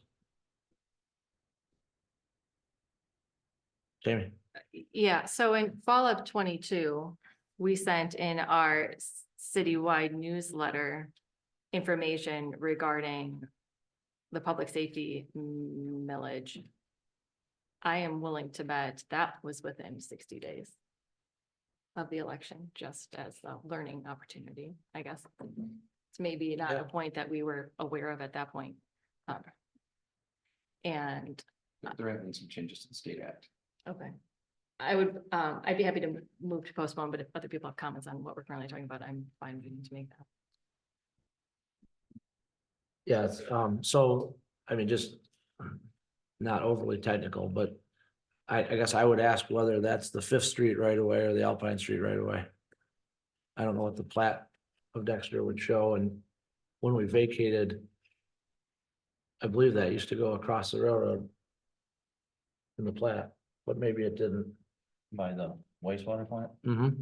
it used to. It used to, so I believe that that's the vacation of the Fifth Street right away, that would have crossed the railroad tracks. But somebody else could look into that, that would technically, Right. it's so still there right is- away there, but it's not, it would, if it was Fifth Street, it wouldn't be Alpine that was touching, it would be a different street that should have been part of the trapezoid, Right, but actually. rhombus, whatever you want to call Are it. you saying it's been, that Alpine has been vacated as the? No, but when you get to the end of Alpine Street, Fifth Street comes in, there's a curve there. Yeah. Fifth Street would go across the railroad tracks, the tip of right of way may touch the railroad track. It's shown this way on the map. The very tip of two right of ways. Scott?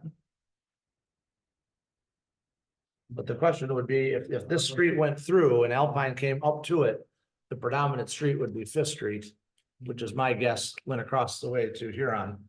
That was actually what was abandoned, and thus, I don't believe Alpine actually touches it, but again, that would be my my question for somebody to look at, because I don't have a plat. I mean, I don't have a good answer for you other than the way I just kind of off the top of my head, I think a judge might look at this. And so I'd be happy to spend a little time and look at that more specifically. Well, and to your point, that's exactly it, that it's not definite, it's ambiguous. It could be determined to be one way or the other. So, I mean, do we want to update our charter to have language that's ambiguous and has to be interpreted by a judge? I mean, that's essentially what we're asking the residents to do. And what's worse is that the residents think this is about parks and recreation. It has nothing to do with that. It's completely set up and done strictly to stop the building of the fire station, which I'm not even sure it's gonna happen anyway. So, you know, I don't know if putting ambiguous language out there, putting in the charter, and making ourselves subject to interpretation at some point in the future. That just doesn't seem to make any sense, especially since it could have easily been rectified by simply modifying what that boundary called out the petition was. Well, I would certainly agree, it's not great to put ambiguous language in your charter and, just the way the Michigan election laws are set up, they allow for citizens initiatives. There's as Justin and I know, there's a fairly rigorous review by the state, et cetera, but it's really in the hands of whoever came up with the language, that's the driving force. And so it is, that's what got adopted and approved by state, et cetera, et cetera. So that it's somewhat ambiguous certainly is a good point, but we're stuck with that language as it is right now. Zach, Just a point of order, are we allowed to assume and make statements about other council members' motivations now? Is that allowed? I'd rather not get into that. Me too. Just for clarification, I wasn't making any comments about any council members' motivations because it's already been stated that any council members at this table, that's not a conflict of interest.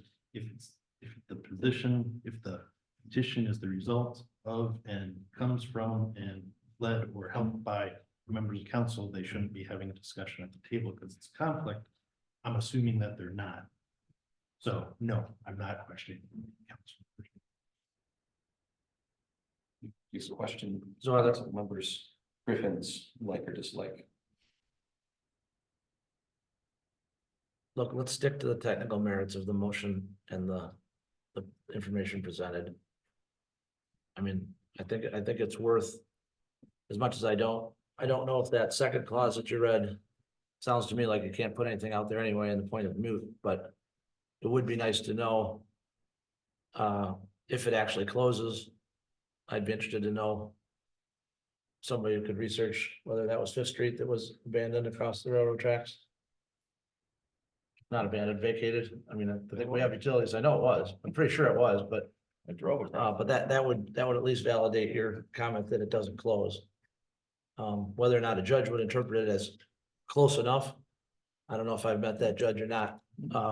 But are there other questions of fact related to this that we want to have somebody look at? We do have GIS through Washtenaw County, map Washtenaw County that we could put on the screens and. Yeah, I'm looking at it. I'm looking at it. I mean, it's got Alpine here and Fifth here in the corner. Mm-hmm. It's not written that way, so I mean, it doesn't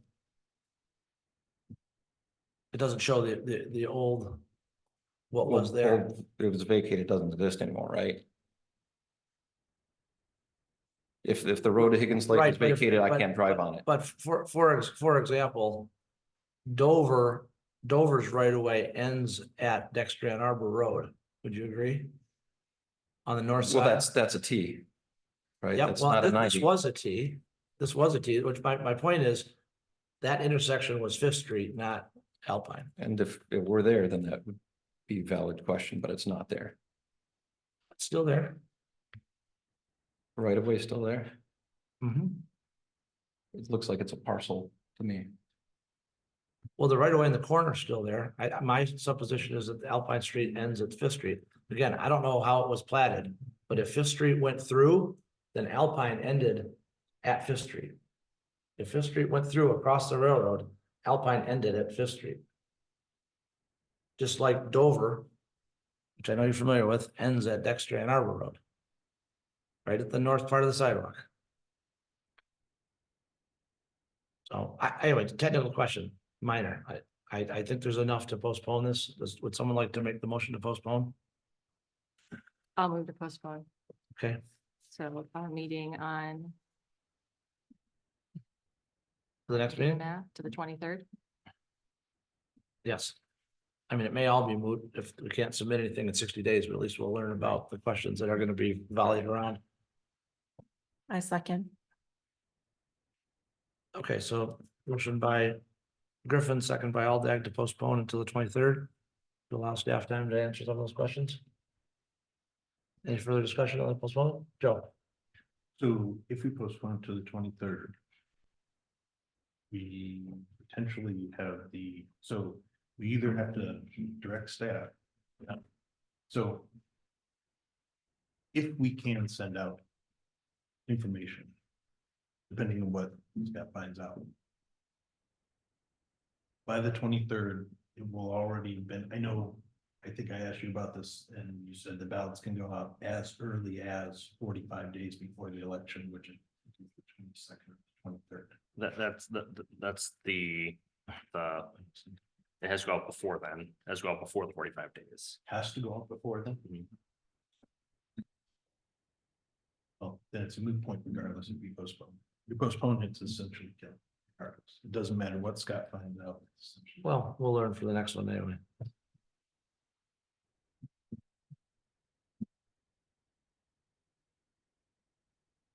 Okay. Please call the vote to postpone. Semi-Pharaoh? No. Griffin, Yes. Aldag, Yes. Michelle's, Yes. Schlaf. Yeah. Yeah. Yes. Okay, so that will return on September 23rd. Is there any non-arranged participation this evening? You're good? Is there any non-arranged online? Anyone online? Doug, Marie, Tim? Seeing no hands. I will go to council comments. Olivia, can you lead us off, please? Yeah. Okay. Zach? To put an interesting spin on things, since I'm often tagged with that, one might argue that the Constitutional Convention was actually a failure. That's because they were not intending to draft a new constitution. They were intending to rectify issues within and revise the Articles of Confederation. So that's kind of an interesting twist on the perspective there. I'll say it's not just the Constitution itself, though. It's the institutions that have been created. For example, Mexico has basically a copy and paste version of the US Constitution, and they're in a very different place how they had functioned there. The reason why I voted against the consent agenda is it includes the Mill Creek Flats, and my recollection is that I did not find it met the criteria for PUD originally. And I wasn't convinced that an extension would allow for securing of the necessary funds, since the main funds for that is MISHDA funds for middle missing housing. And if you can't get that, it's really hard to get similar financing from a bank or other means. Thank That's you. it. Jamie? Yeah, so in our just most recent conversation, it was brought up how the last time there was a charter amendment, the language was ambiguous and perhaps cost the city some money, which I guess I haven't seen any dollar amount. I will say that I was part of that, for people who don't know, I was part of that charter amendment initiative, and the language was vague. It said all public property, which included real and personal. And after being elected to office, I worked to amend that amendment so it was clear and that the public got what it was that they thought they were voting for. I would say in the situation we currently find ourselves with the millage, despite the fact that it was a city initiated millage, and there was information provided in a city promulgated newsletter. Even that was ambiguous, and that's the whole reason we find ourselves in the situation now. Residents, when they voted on it, thought it meant one thing and it meant something else. They felt duped. So to say that, the city is always crystal clear in its communications, I think we're looking at the perfect example of how it is difficult to have clear language. And while I would certainly have supported getting factual information to residents about this charter amendment, any ballot proposal, millage in front of residents, I entirely support that. I think, as we've learned, these things take time and attention, careful attention. And it seems like, we likely don't have that in this case. So I appreciate the effort to want to inform the public. And I just want to say that I think history has shown that even those best intentions, it's difficult to implement that. Thanks. Thank you. Sam? I just want to add that any effort to get information, factual information to the public is in the best interest of all of us. Even though that this I know was not an easy conversation, the last topic, I appreciate having that conversation and being able to discuss. Thank you. You're welcome. Dan? No, thank you. Joe? Okay. Okay, are there any additions to the proposed agenda items for future meetings? Zach? I'll just offer that we should probably dig up the train quiet zone sooner than later, since we have properties listed for 1.5 million next to the railroad tracks. I suspect once they take occupancy and hear the train come by 6 times a day, they're probably going to be here. So that's might be something we want to at least be knowledgeable on. So maybe not action, but at least information.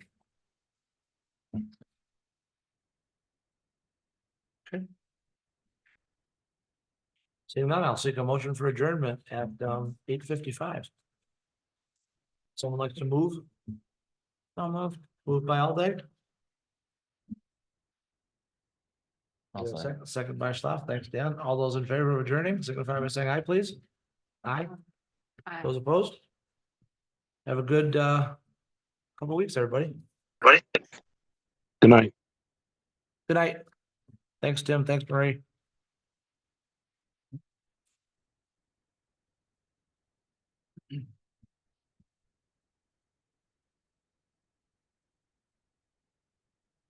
It got dark. Yep.